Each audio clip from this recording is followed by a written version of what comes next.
بسم الله الرحمن الرحيم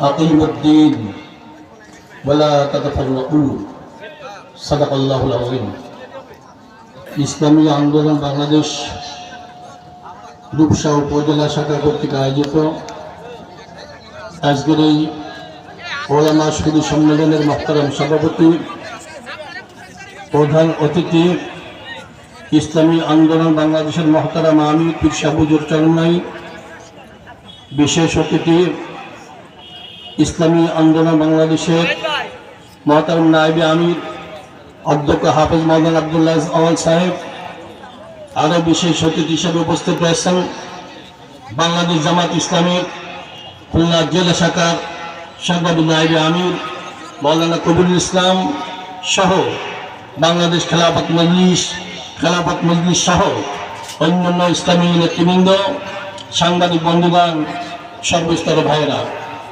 আজ আমাদের উদ্দেশ্যে, খুলনাবাসীর উদ্দেশ্যে, রূপসা তেরোঘাটা দুগলের বাসীর উদ্দেশ্যে আমাদের মোহতারাম আমির গুরুত্বপূর্ণ বক্তব্য রাখবেন।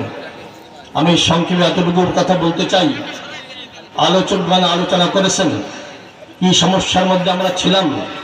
বিগত 54 বছর ধরে এদেশবাসী কি চিত্র দেখেছে, কি দৃশ্য দেখেছে, সবাই আপনাদের জানা। কেন এই সমস্যাটা ছিল?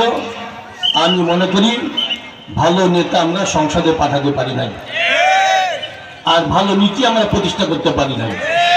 আর ভালো নীতি হলো ইসলাম। ইসলামের বিপরীতে কোনো আদর্শ দেশের শান্তি আনয়ন করতে পারে না।